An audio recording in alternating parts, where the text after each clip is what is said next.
national development. Later, before the year ends, there is a similar engagement being planned for the coast counties. And I think we hope that they'll gain momentum. As you are aware, we have had situations where some of the policies at county level have caused a lot of distress, not just for investments there, but having an impact on our international obligations. So this idea of talking to them and highlighting this is crucial so that we are on the same page. And let me now talk to the diaspora diplomacy. This is definitely an area that is now generating a lot of attention. And I will expect you to listen carefully so that perhaps we can help each other. The Ministry of Foreign and Diaspora Affairs, cognizant of the rising unemployment among the youth, has signed off various bilateral labor agreements that has resulted in the employment of over 430 Kenyans abroad since 2023. We are being very careful here. Mark the dates, because we don't want a story going out there saying that they say they have employed 430 in 1 year. We are being very, very specific since 2023. So this is a cumulative figure. As well as access to thousands of digital jobs through the Ajira ecosystem. Kenyans abroad sent home 651.7 billion Kenya shillings in 2024, marking an 18% increase of 98.4 billion compared to 543.3 billion received in significant contribution to the economy. Come from at the Kenya School of Government. This figure has actually now hit 1 trillion. Kenyans in the diaspora have, as at November 2025, now hit the 1 trillion mark. That is a very, very significant amount of money, which is critical to helping keep our currency strong. In recent past, Kenya has engaged with the Kingdom of Saudi Arabia, ranked as the 3rd largest global labor market for foreign workers, employing over 200,000 Kenyans. We are seeking an additional workers, and this is pending approval from Saudi Arabia. Near similar engagement with the United Arab Emirates for mutual recognition of academic and professional qualifications is also ongoing.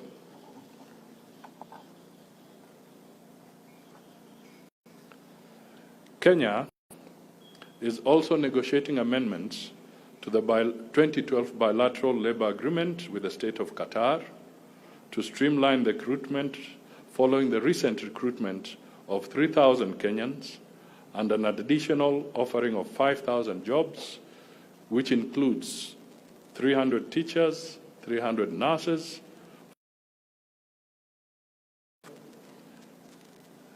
and Qatar has definitely over 70,000 Kenyans working there.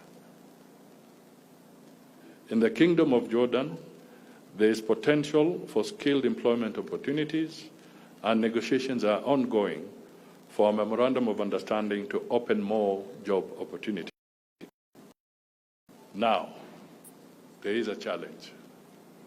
And this is a challenge that we must speak to, and we will rely heavily on the support of the media so that we can deal with this menace. This is the issue of human trafficking.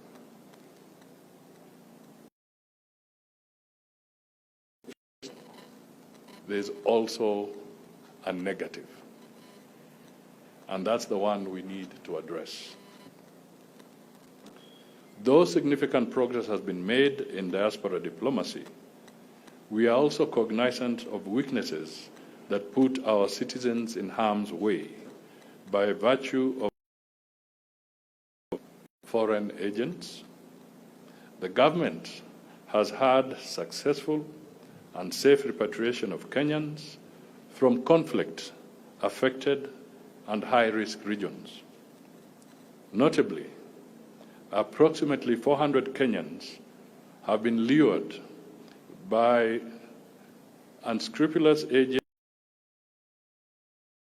opportunities in the Far East, including in countries like Vietnam, Cambodia, and Myanmar, only to end up working in conditions akin to modern slavery.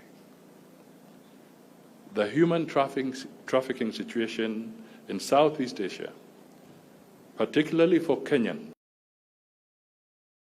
significant and alarming concern, largely driven by the rise of forced criminality in online scam compounds. It is a sophisticated menace where our citizens are often lured by fraudulent job advertisements, purportedly in places like Thailand, and are trafficked to Southeast Asia for exploitation, including forced labor, online scamming, illegal cryptocurrency trade, and even the horrific prospect of human organ harvesting. In 2022, the Kenya Embassy in Bangkok has rescued and facilitated the repatriation of approximately 500 Kenyan victims. As of now, 126 Kenyans are currently awaiting repatriation, 69 groups being held by militia. Some of you may have come across a media story which highlights the case of a Kenyan arrested at a Thai airport for using a fake immigration stamp. Having been previously a Moscow compound in 2025, he illegally re-entered Thailand to work for a Chinese-owned scam company in Myanmar. After a crackdown, he was arrested while attempting to fly home. This, ladies and gentlemen, is a shows that some of the victims are not innocent, but are part of the criminal network. A major concern is that rescued individuals now pose a national risk by potentially establishing scam operations in Kenya upon their return. Recommendations that we make focus on a nationwide awareness campaign, strengthening legal frameworks, and enhancing victim support and integration. The Kenya mission in Bangkok, Thailand, which is accredited to these countries, has been instrumental in providing timely advisories and labor-related information to forestall cases in which Kenyans are held in exploitative working conditions. The of the conflict between Russia and Ukraine in 2022, recruitment exercises in Russia have reportedly expanded to include African nationals, including Kenyans. And I'm sure you have also seen that a number of other countries have suffered the same fate. They continue to receive inquiries from families regarding relatives allegedly involved in the conflict between Russia and Ukraine. Reports suggest that over 200 Kenyans may have joined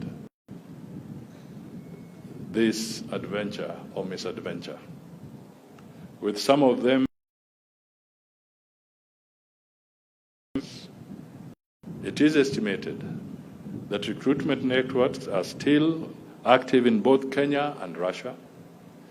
The Kenyan embassy in Moscow has reported injuries among nationals and others stranded after attempting recruitment into the war efforts. As September this year, a multi-agency security team raid was conducted in Athi River, where 21 Kenyans were found housed, awaiting processing to the war zone.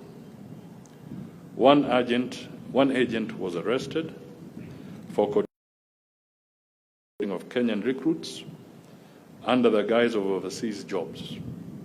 The agent is presently in court for luring unsuspecting Kenyans to fight in the war. Intelligence sources indicate that victims are reportedly signing contracts with unscrupulous agencies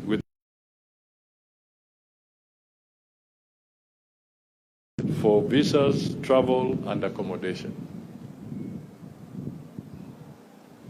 It sounds very attractive.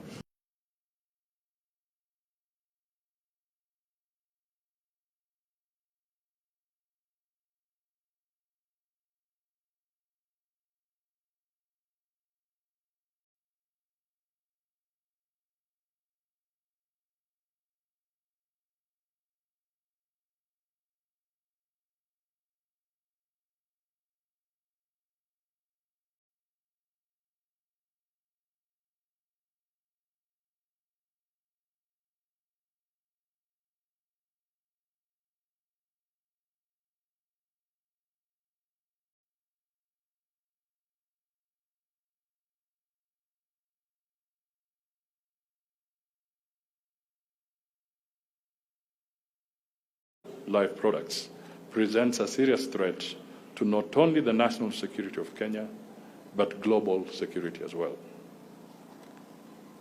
According to the United Nations Office on Drugs and Crime, human trafficking has become one of the world's largest criminal enterprises, generating over $50 billion annually in profits for traffickers. The saddest thing is that it is spiraling out of control as more victims are trafficked from Africa to as far as South America and Europe. The victims are connected to the fake job adverts that are purported to be in the Asian continent. How do these criminal networks work?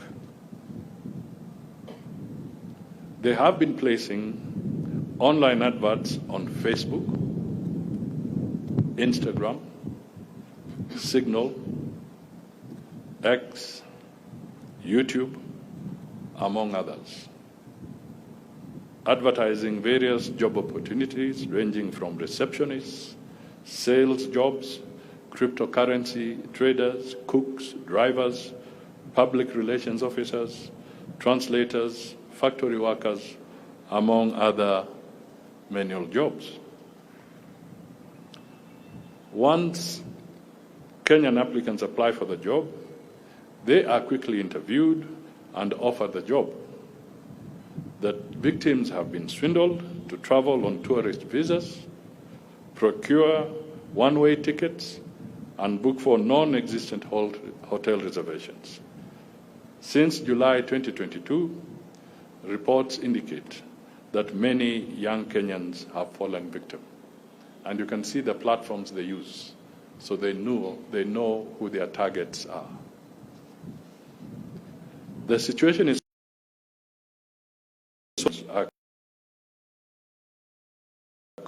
whom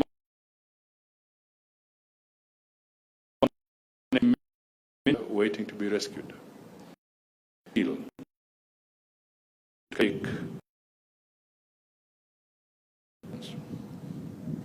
To mitigate this, the government further continues to encourage all Kenyans seeking employment opportunities abroad to do so through agencies that have been vetted by the Ministry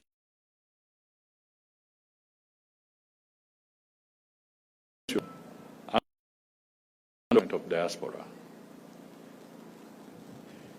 The National Employment Agency is tasked with regulating and accrediting recruitment agencies, as well as ensuring compliance with ethical recruitment standards, conducting pre-departure training, and safeguarding the welfare of workers and accountability in cases of abuse and repatriation.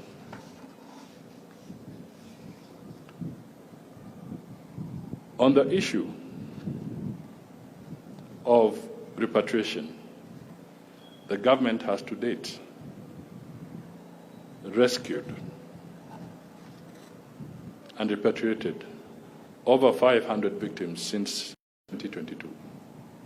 Further, the relevant agencies have investigated and delisted close to 600 rogue foreign and also local job agency recruiters, 600. This is not enough, as discussions are ongoing for a proposal to publicly list these agencies that exploit the vulnerability of our people, basically to name and shame. Recently, the ministry has also facilitated the successful repatriation of a Kenyan woman and her daughter from Qatar to Kenya after they found a stressful situation in the country. In the interest of privacy, we shall not disclose further than that. Equally, the ministry last month repatriated a toddler from Jakarta, Indonesia, whose Kenyan mother is facing a jail sentence, caught up in some illicit trade. She's facing a jail sentence. But the toddler arrived at Jomo Kenyatta International Airport and was handed over to his grandmother and aunt.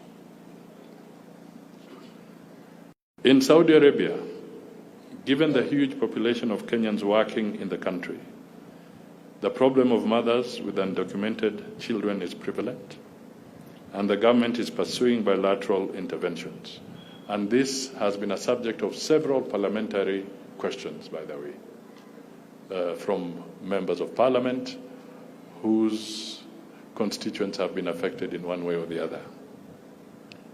The government of Kenya, through a drive dubbed Mobile Consular Services, has conducted DNA tests and collected 707 DNA samples. Upon verification of parenthood, following positive mother-child DNA matches, it has processed birth certificates to facilitate the immediate repatriation of the children and their mothers.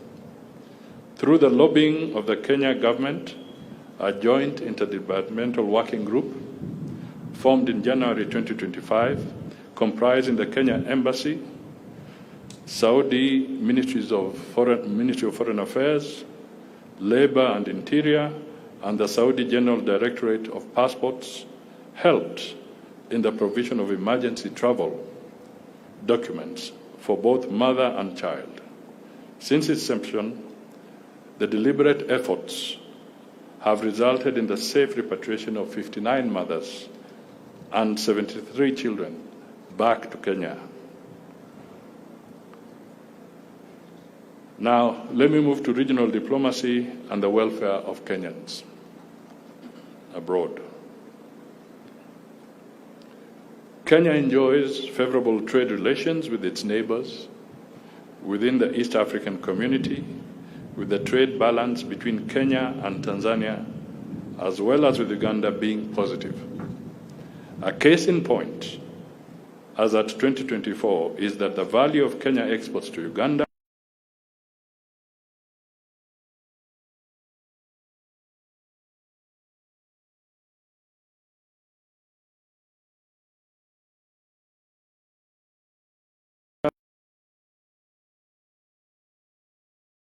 while for the Tanzania, as at 2024, the value of Kenya exports to Tanzania stood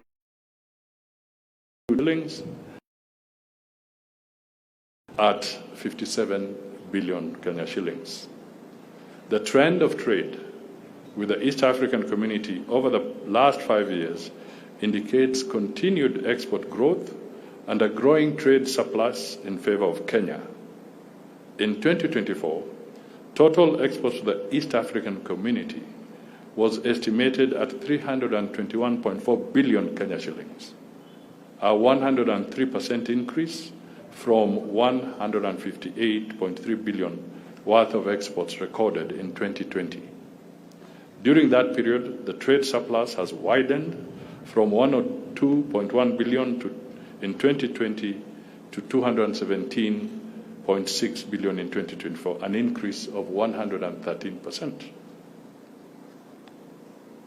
As appreciated above, Kenya and Uganda continue to enjoy cordial and steadfast relations. Uganda is Kenya's largest export destination, accounting for 11.3% of total exports in 2024. The two countries will hold the 14th session of the Joint Border Commission and the second Joint Technical Commission later this month in Kampala and Mbale. On the now resolved missing Kenyan activists in Uganda, I would like to inform the country that the ministry closely monitored the case of the two missing Kenyans, Mr. Bob Njagi and Mr. Nicholas Oyo, who disappeared on 1st October 2025. High-level diplomatic engagements between Kenya and Uganda eventually led to the release on Friday. They have since been reunited with their families. When I say high level, I mean really high level. President Ruto was engaging with his counterpart on this matter. Kenya-Tanzania relations. Following Tanzania's general election on 29 October 2025, tensions arose due to the perception of foreign interference by non-state actors from Kenya and other countries, presumably. Kenya recognizes President Samia Suluhu Hassan's administration and remains committed to cooperation under the Kenyan High Commission in Dar es Salaam continues to provide consular support, including visa amnesty requests and repatriation of affected citizens. I'd like to update Kenyans on the status of our citizens in Tanzania. Eight Kenyans arrested in different police stations across Tanzania have now been released. 3 Kenyans are still being held, 2 in Arusha and 1 in Dar es Salaam police stations. However, there are 2 unresolved cases. 1, a Kenyan by the name John Ogutu was shot dead on 29th October at 7 p.m. in Goba Center, Ubungo District in Dar es Salaam. He was a teacher at Sky Schools High, Rabson. His body has not been traced to date. The list of those affected above are in a comprehensive statement which you will be able to see. The peace process in the DRC.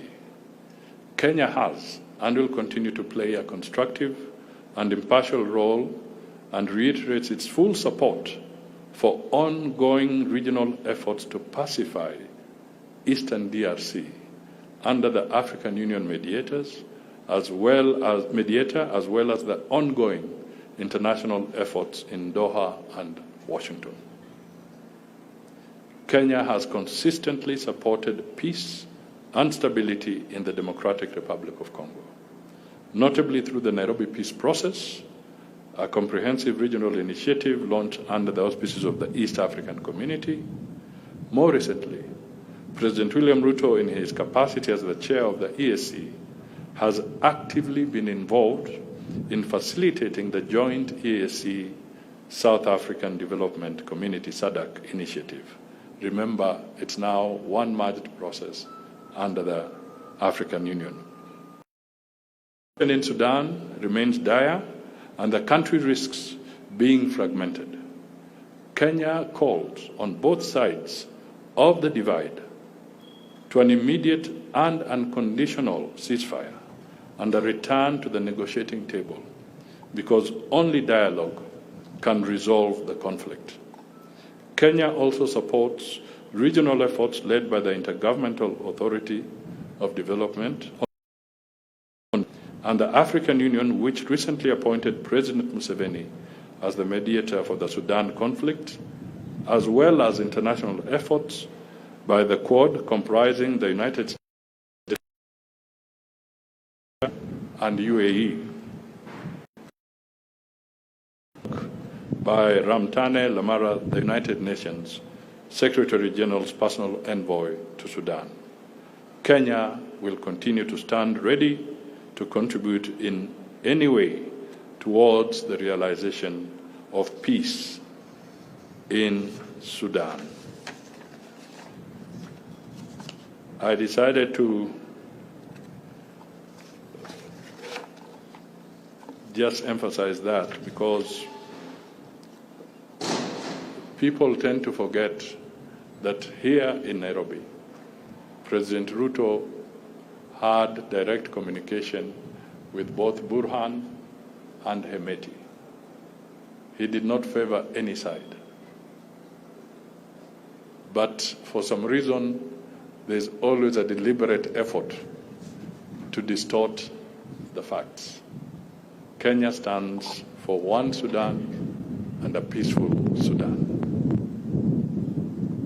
The situation in South Sudan. Kenya remains seized of the situation in South Sudan and is exploring several options for jumpstarting talks in the country with a view to achieving a sustainable peace. IGAD, the African Union, and the United Nations have warned of potential collapse of the revitalized agreement for resolution of conflict in South Sudan. Agreement, if correct measures are taken. Implementation of this peace agreement remains slow, and political mistrust, security violations, and delayed unification of forces, dialogue mechanisms, including the Tumaini Initiative, remain frozen. The situation in Ethiopia. Kenya and Ethiopia continue to work together through enhanced cooperation and information sharing to address the anticipated cross-border threats in an effort to confront shared threats and maintain peace and stability in the region.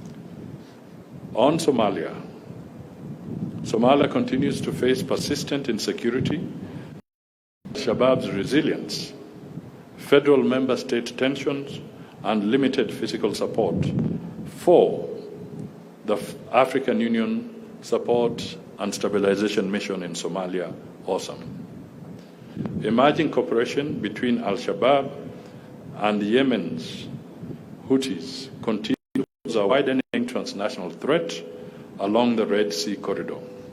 The political friction between Mogadishu, Puntland, and Jubaland also continues to undermine stabilization efforts ahead of elections.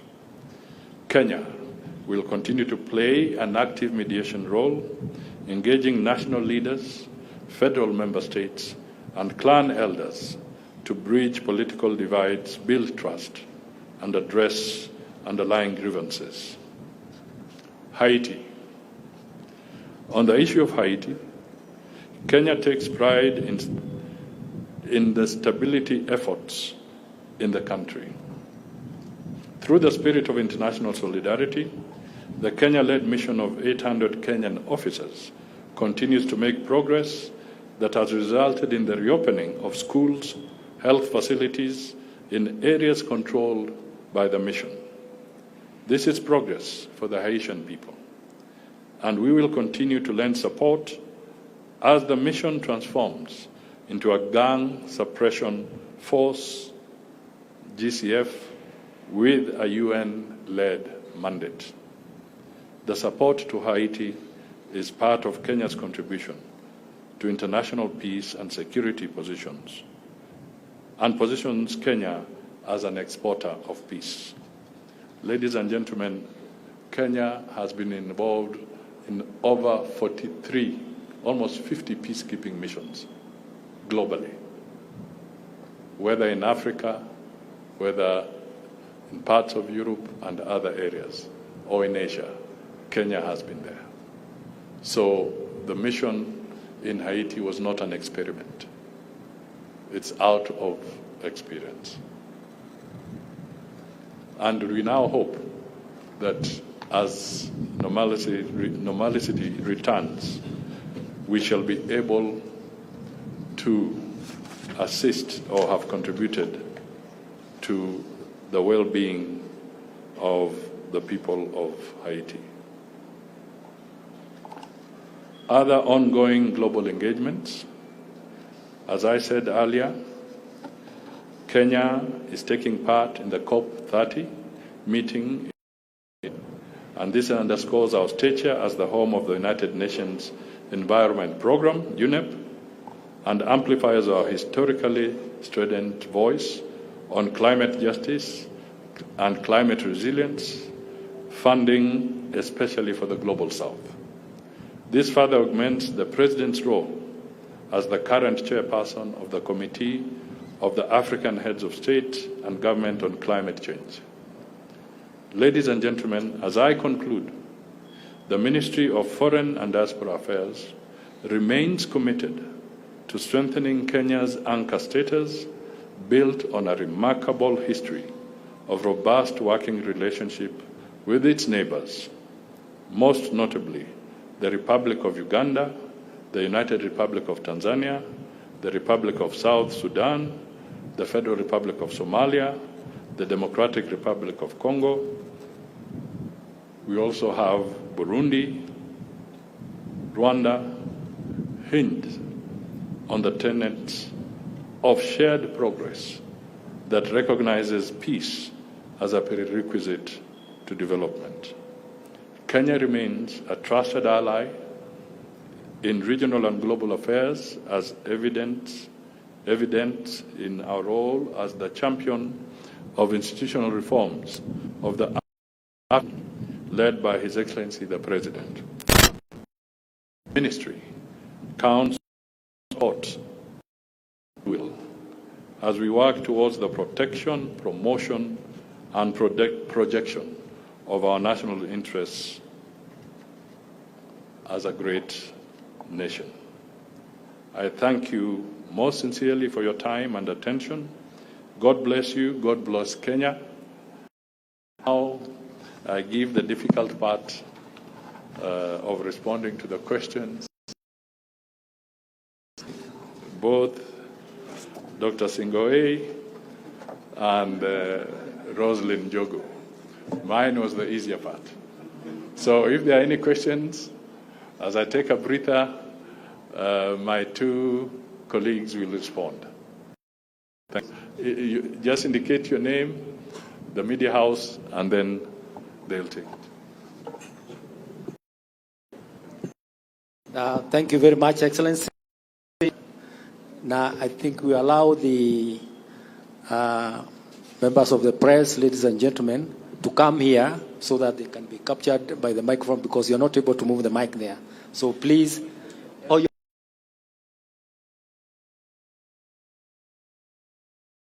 My name is Adi. I've talked significantly about Mudavadi and Nicholas Oyo returning to the country, but you heard what the president of Uganda said. They were kept. What action will the ministry and the government of Kenya take against the authorities in Uganda? Maybe probably taking them to the East African court. The other question is, what is the Foreign Affairs doing about the situation in Russia? You've just told us figures of Kenyans who are currently stranded in between Russia and Ukraine. And maybe tell us, Ukraine has also been recruiting. How many Kenyans have been recruited? And then finally, you've just said 2 unresolved cases in Tanzania. 1 has been confirmed dead. Maybe for the families who are watching you right now, does it end there for the person who were killed in Tanzania? Well, thank you very much. Let's take those questions. The first question leads to the statement by His Excellency President Museveni. I think it's important just to point out that our compatriots, Oyo and Jagi, were apprehended by the military police of the Republic of Uganda. To the best of our knowledge, they have been returned, and they are certainly in good health. It is my belief that President Museveni was speaking metaphorically, rather than to suggest that there was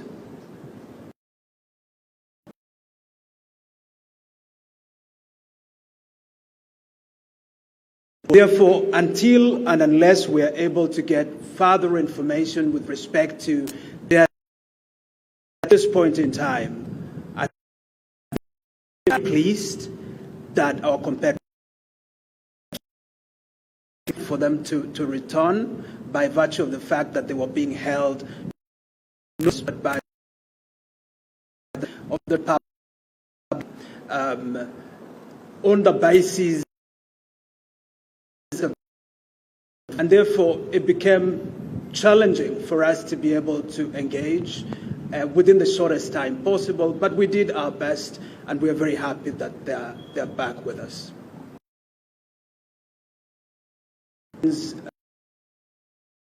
Victim to recruitment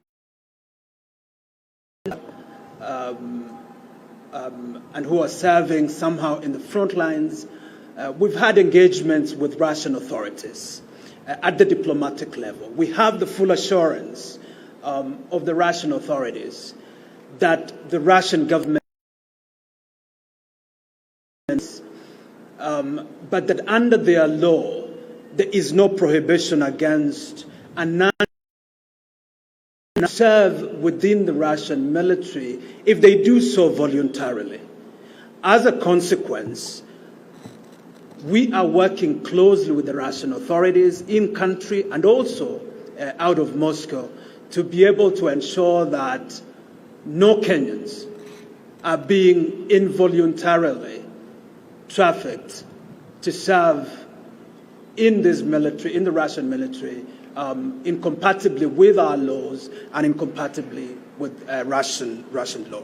With respect to Ukraine, it is our knowledge and our understanding that some Kenyans who are on the front lines serving as part of the Russian military were apprehended and are being held as prisoners of war by the Ukrainians. It's not that they were recruited by Ukraine, but they are being held as prisoners of war. We are negotiating with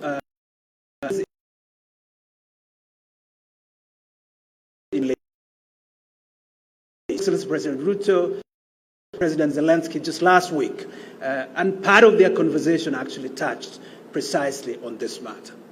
Lastly, on the matter of the death of the unfortunate death of of these Kenyans, of this Kenyan who was in Dar es Salaam. We are working on our mission, also diplomatically from headquarters, to be able to establish the whereabouts of his body. We can assure the family at this point in time that we are putting our best foot forward, given the scope of the unrest that was witnessed in Dar es Salaam and in other capitals or in other towns of Tanzania. It might take a while for us to be able to get to the bottom of this, but we want to assure the family, just like we assured the family of Oyo and the family of Njagi, and other families who have been caught in these unfortunate situations, that the government of the Republic of Kenya is doing what it can. Thank you very much. Thank you so much, Honorable PS, for those comments, and thank you to Honorable PCS for the briefing. First, to appreciate the milestone of hitting 1 trillion Kenya shillings in diaspora remittances, which is, I think, something that we should all celebrate. And for me, it begs the question. My name is Boniface Mwali. I represent the East African Journalists for Arts and Culture as chair of the association. And my question is on the initiatives that the ministry is spearheading in the area of cultural diplomacy, especially leveraging on our diaspora communities who are, great ambassadors of Kenya in the places where they reside. We've not really had much on about the programs and the wins that we have had in that space, so maybe you could outline where we are on that. Second question is concerning the Saudi Arabia situation and the case there. There's been a massive media reports, headline I'm sure you're aware of today and yesterday in the New York Times about the situation in Saudi Arabia.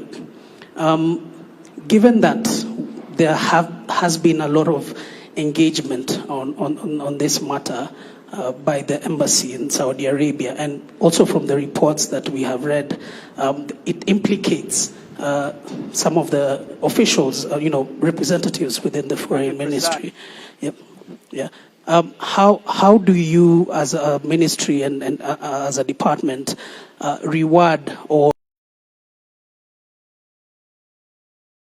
associate? The ambassador is set for demotion as well.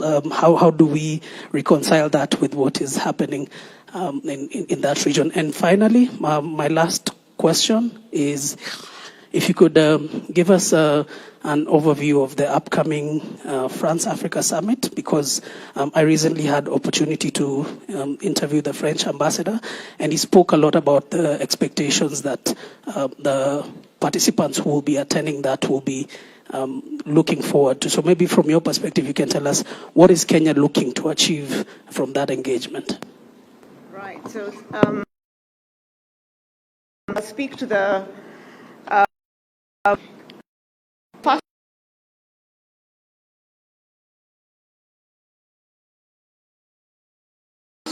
The diaspora are a big part of the work that we do in cultural diplomacy. Nobody else expresses cultural diplomacy or one's culture as much as the people who represent that culture. So within the work that we do with our diaspora, you will find that we have cultural days in our various missions, often around national holidays and Mashujaa Day and so on, around which then we are able to celebrate our food. A lot of them are diaspora association led, then supported by our teams on the ground that work within the Kenya missions abroad and teams from headquarters then who would ideally work with this.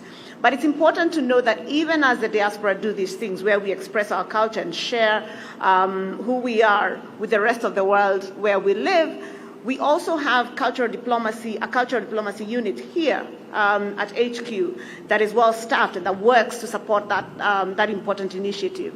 Cultural diplomacy remains a key element of our foreign policy, and so that is partly how we we deal with that. You will find that Kenyans abroad are very involved in the arts and in culture, and I say this because it's something that you mentioned as one of your emphasis areas in your journalism, in the arts, in performing arts and so on.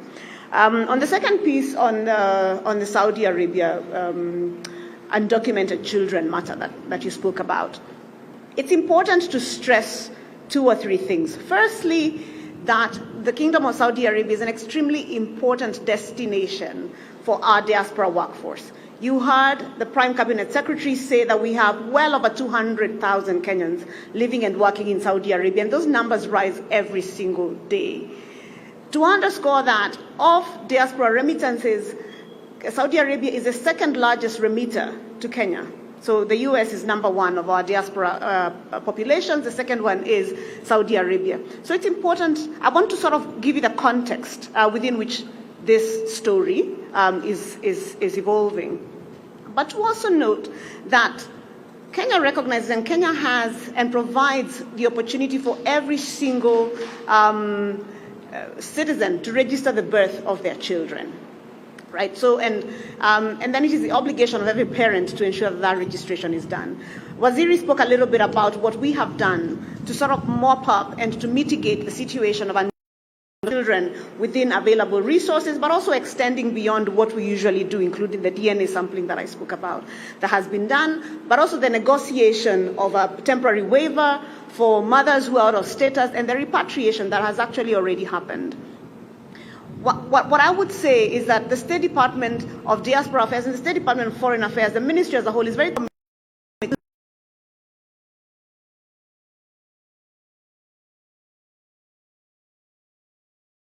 to not having at the missions. This is something that we take very, very seriously. And we ask anybody who experiences service that is below par to actually let us know. And we do have our various contacts, and we would take that very seriously and deal with that. To be clear, and PS here is going to speak about Ambassador Ruwange has not been demoted. It is the nature of the Foreign Service that we will move our assets around, and the President has the right to move his ambassadors across the country, across the nation to serve the interests of this country. So his movement or his reallocation speaks nothing to the work that Ambassador Ruwange has done. Perhaps you want to. Thank you very much. I would completely agree with P.S. Roslyn. Ambassador Ruwange is one of our better performing ambassadors. It is actually because of the importance that Kenya attaches to her relationship within East Africa that when we looked at the assets of our diplomats around, His Excellency the President decided that he would fit better in Arusha, where all these negotiations around implementing the ESC Common Market Framework, are happening and are germane to our economy. And so it was just really a reallocation rather than a demotion.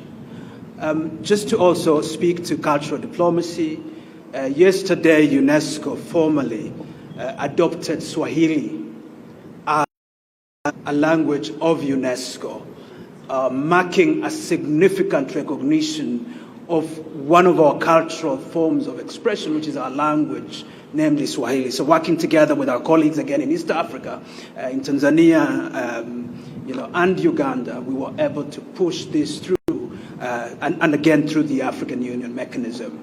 On cultural diplomacy, what we are also doing is documenting those members in the diaspora who are making a cultural contribution to Kenya.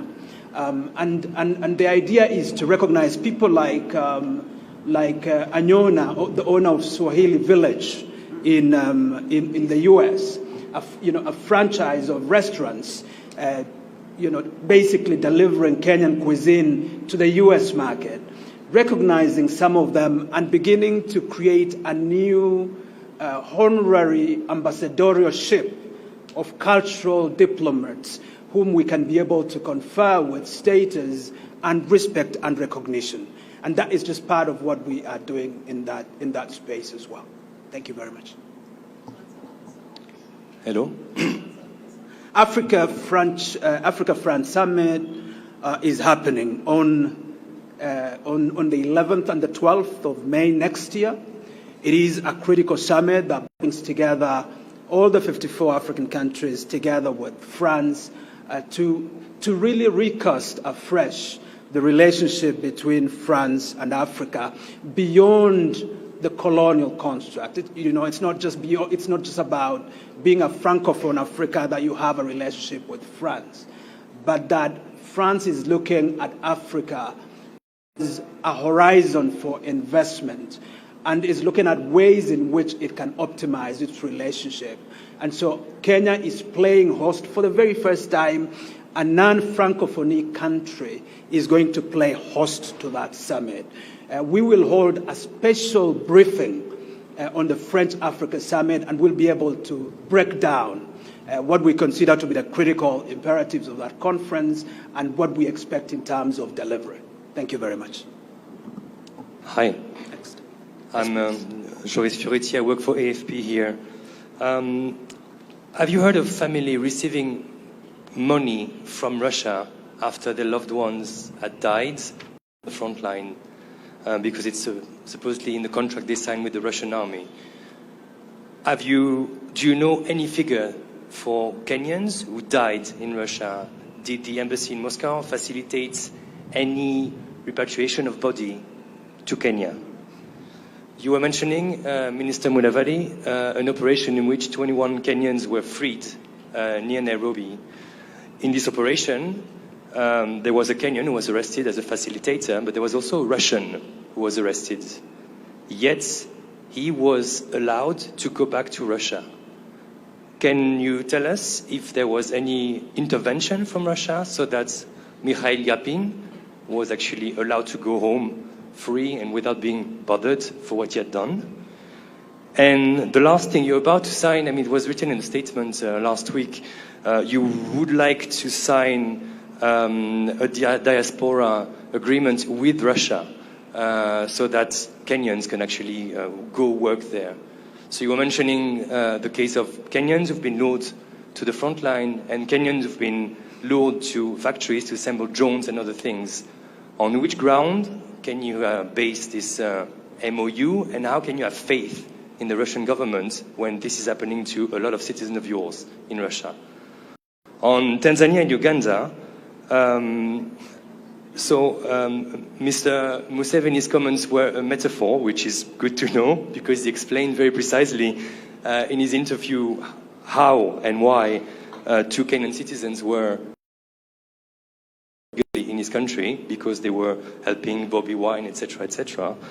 NGOs and human rights NGOs are criticizing Kenya for not doing enough in the 2 neighboring countries as far as the 2 Kenyans who were arrested, but also with the hundreds, if not thousands, of dead in Tanzania in the last, electoral violence.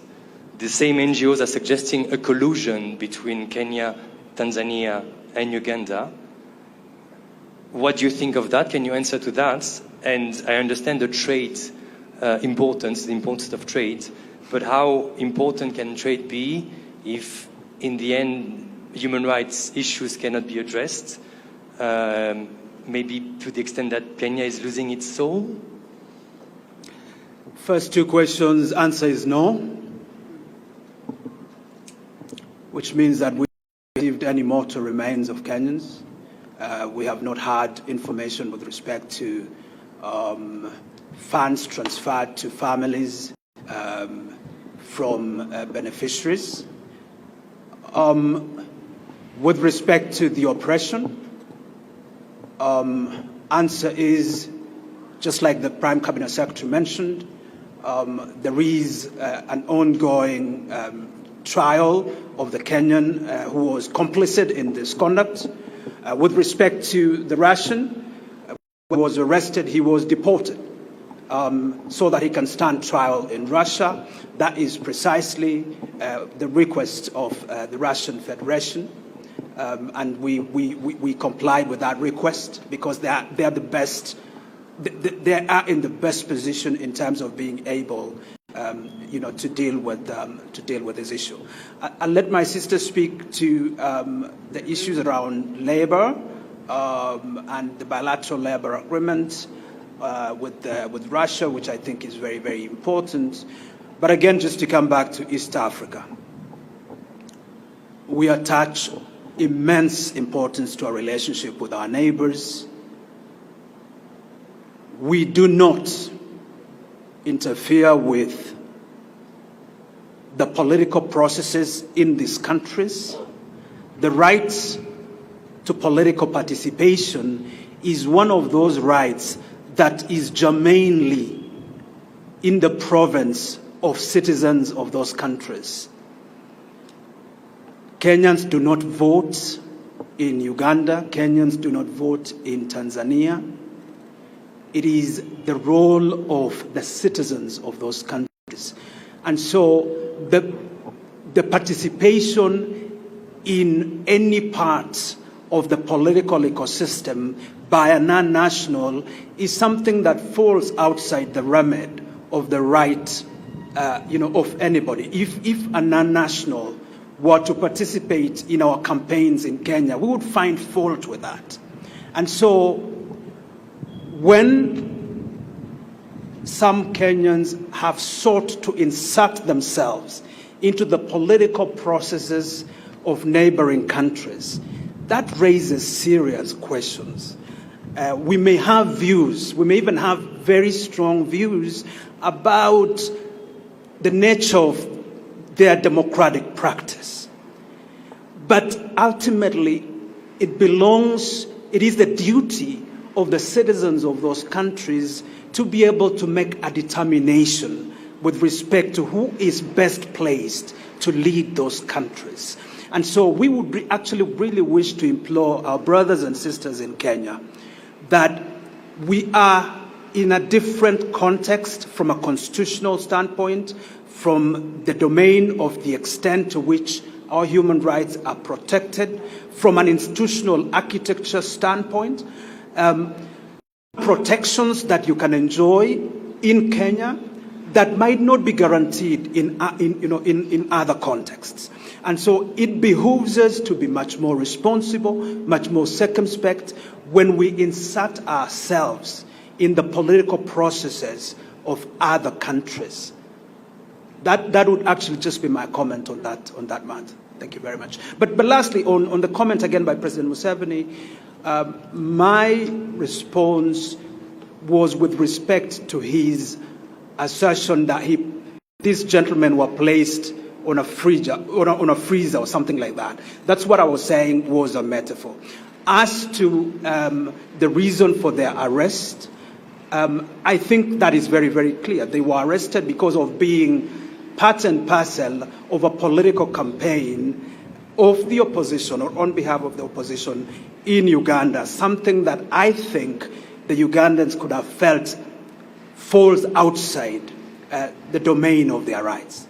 That's just what we can be able to say. Lastly, on the extent to which the Kenyan government has done its part to protect its citizens, I can say without any equivocation that the Kenyan government has time and time again stood in support of its citizens. It has protected them. We have evidence of what we have been able to do, the number of persons who've been repatriated, the number of persons who've been arrested, and our missions abroad have done so much to ensure their return, their safe return to the country. And so we reject, we repudiate any assertion to the effect that there is any collusion between our governments in the region. If there is a collusion, that collusion relates to how we can upscale our trade, how we can optimize investments, and how we can create an enabling environment for both local and foreign investment to flow, not just to Kenya, not just to Uganda or Tanzania, but to all of us as a collective. Thank you very much. Thank you, PS. To the question around a bilateral labor agreement with Russia, Kenya holds the idea that the rights of its diaspora workforce are best protected when there is a framework agreement between the sending country and the host country or the receiving country.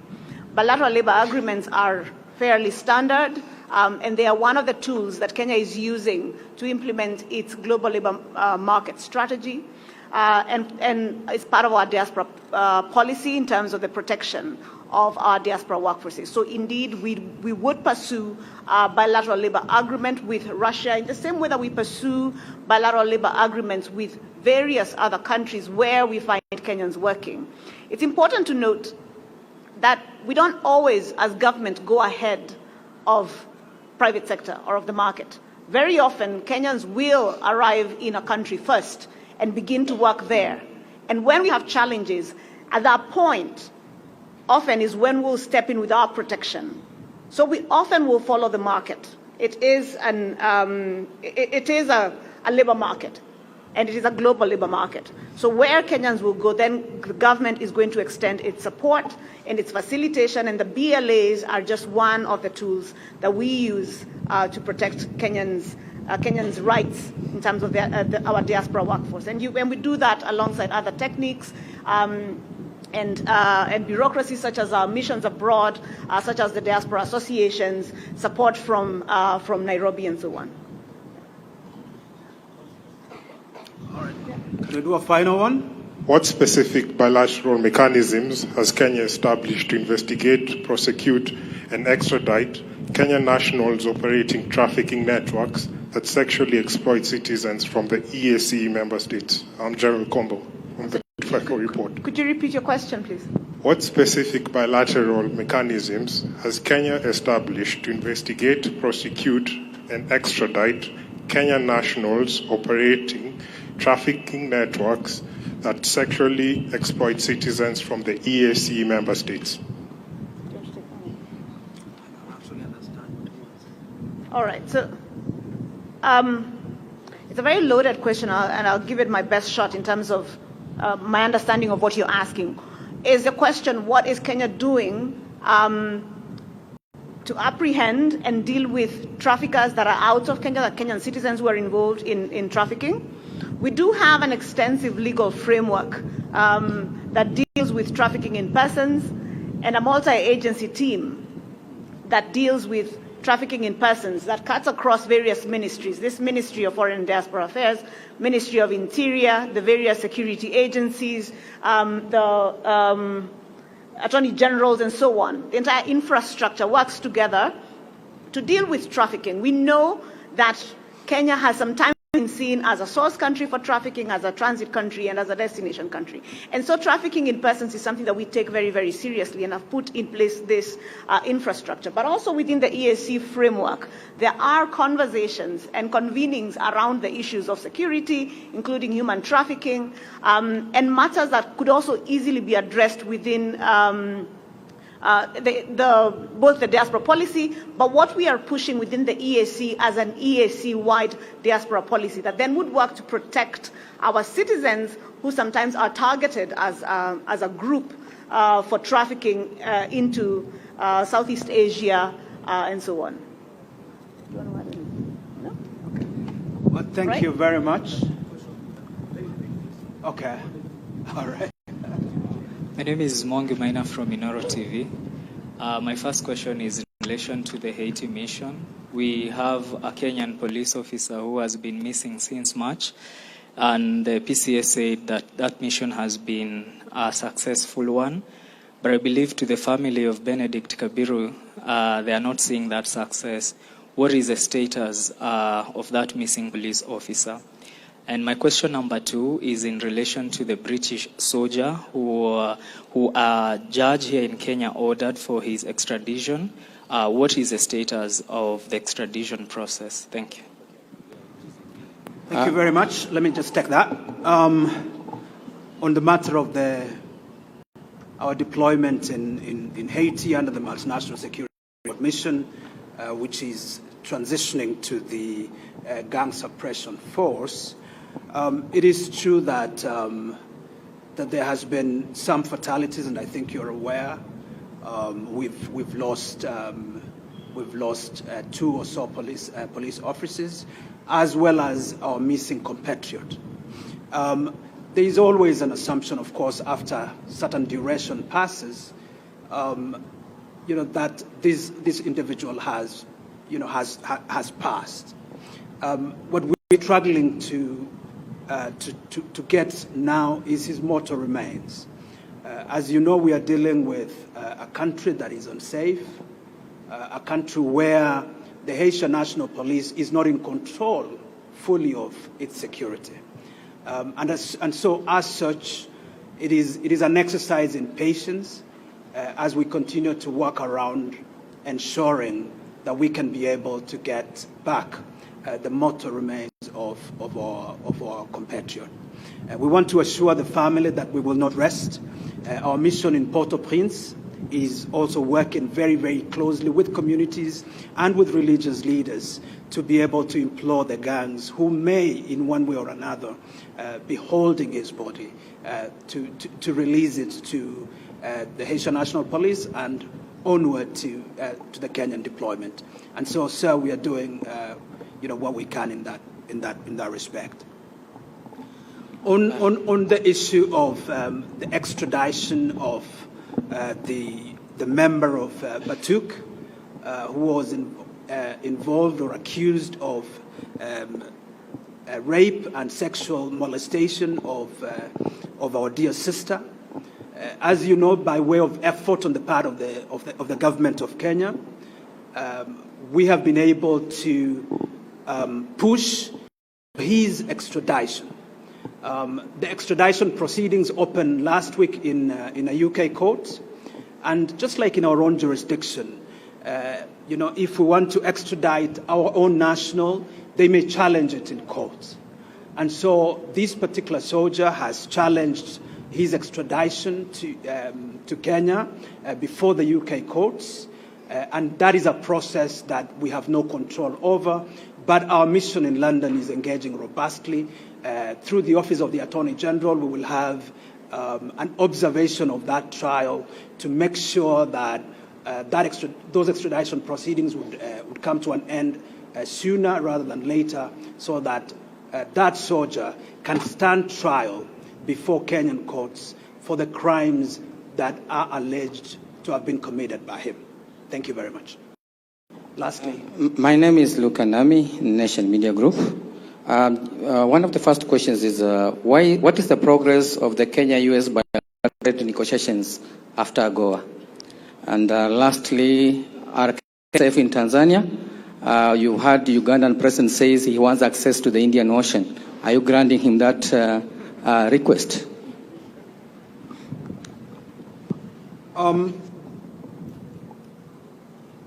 So on our relationship with the United States, just again to emphasize that we have an excellent relationship with the United States that cuts across various facets, from peace and security, all the way to investment and trade.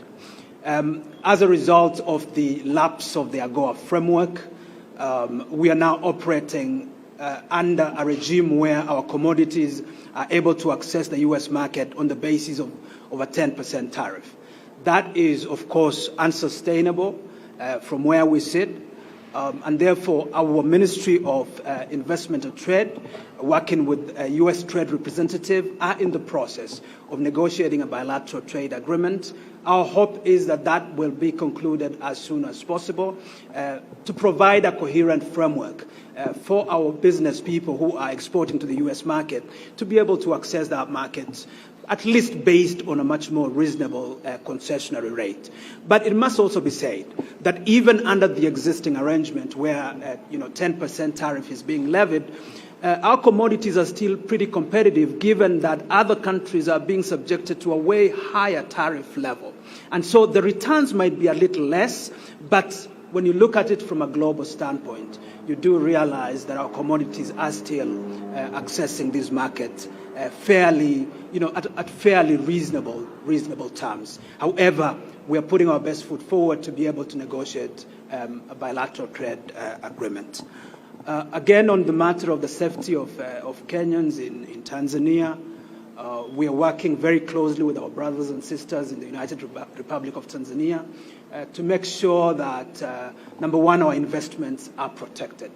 There are many Kenyans who have invested in the United Republic of Tanzania. There are many companies, whether in the financial sector, in the insurance sector, in the agricultural sector.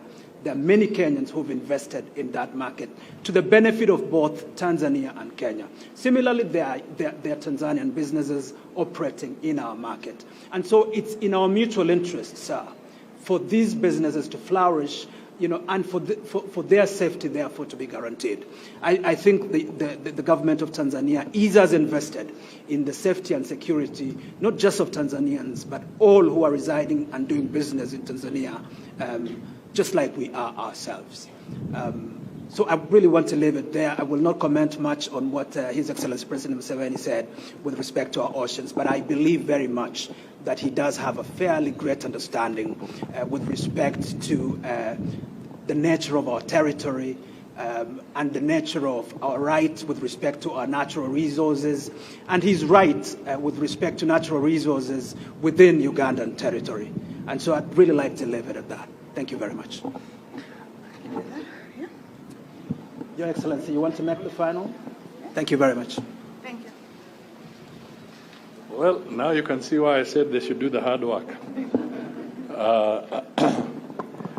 First of all, let me just say that perhaps we should also start interacting with a different phrase, because I think it's useful, especially on this issue of labor mobility and what have you. I think it's in one of the European Union countries that they now refer to it as productive mobility. Productive mobility, so that you are going there for a positive purpose, to contribute to the economy, contribute to your well-being, and contribute to your country's economy. So maybe that's the phrase we might want to start familiarizing ourselves with. Secondly, I just want to say to my friend, Kenya has not lost its soul. We have not lost our soul. That is why we are speaking to you the way we are speaking. That's why we are giving you information and data that ordinarily one would be scared of giving, and they would want to hide it, but we are speaking to you openly. I think that shows you that we have not lost our soul. As I leave this place, I'm going to talk to Upper Hill, to talk to our team there, the ones that operate a 24-hour emergency call center for Kenyans in distress. So these are Kenyans working all the time to pick up distress calls for Kenyans who are in different parts of the world.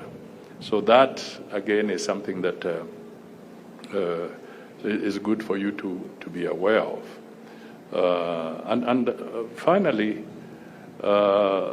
just on the issue of the corridor, we are also aware of international conventions on landlocked countries and what we must do to assist landlocked countries.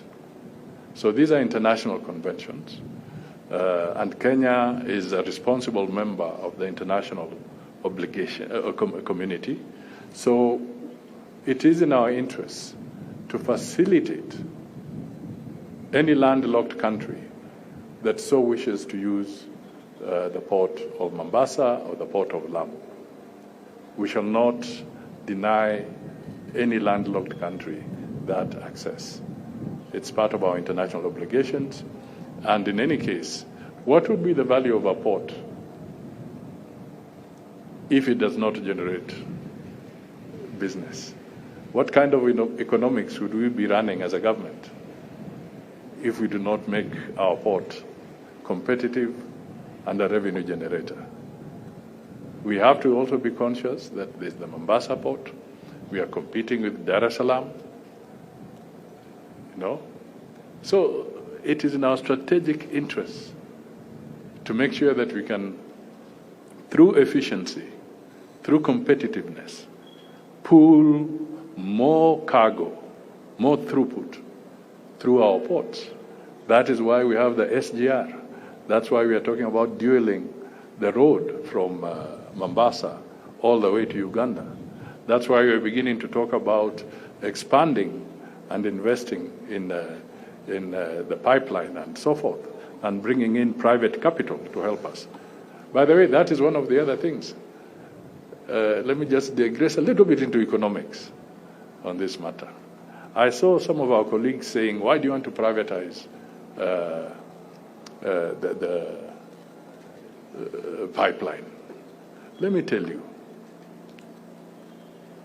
When you see Safaricom, you must remember there was a monopoly called KPTC, Kenya Posts and Telecommunications,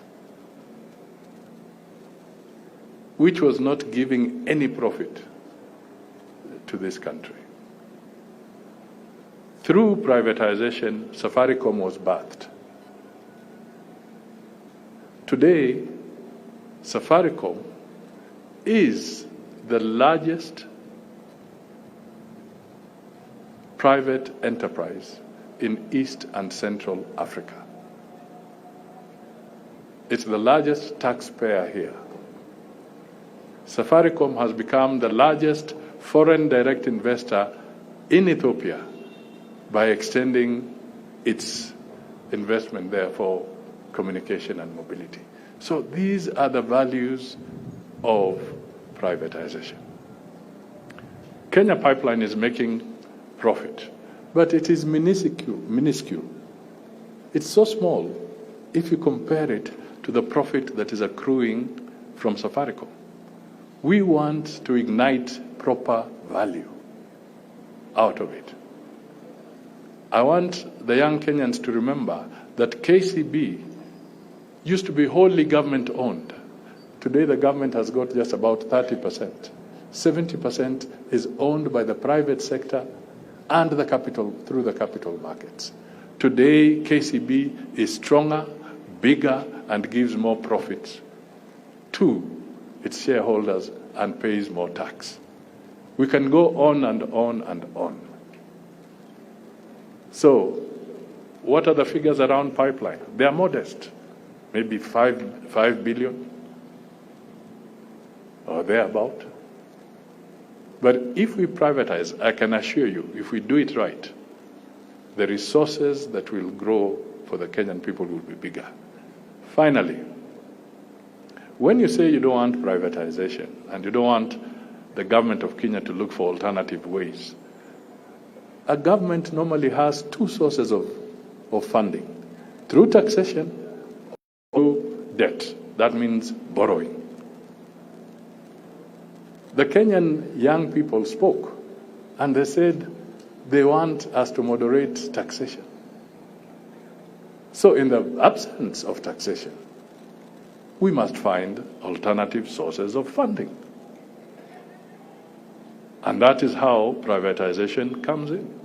And I've given you two good examples of privatization in Kenya that has worked.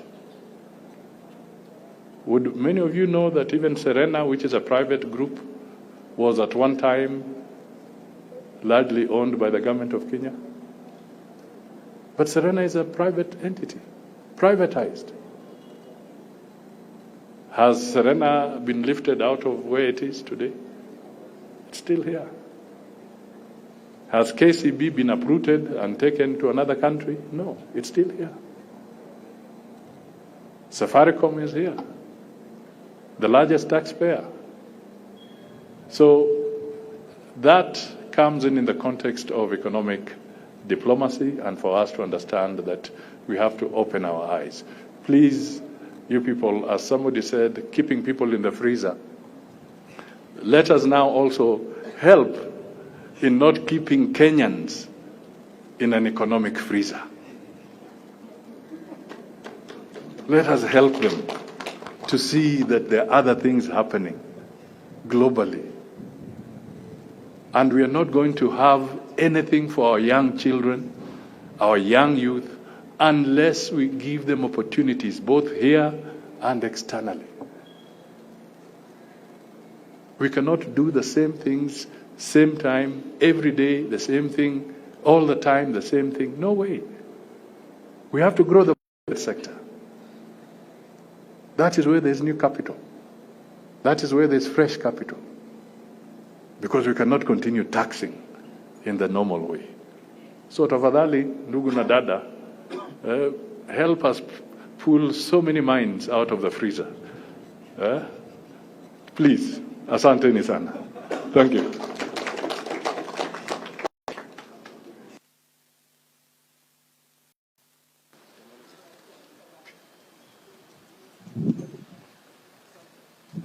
Thank you very much. Tumemaliza, and thank you for coming, and till next time.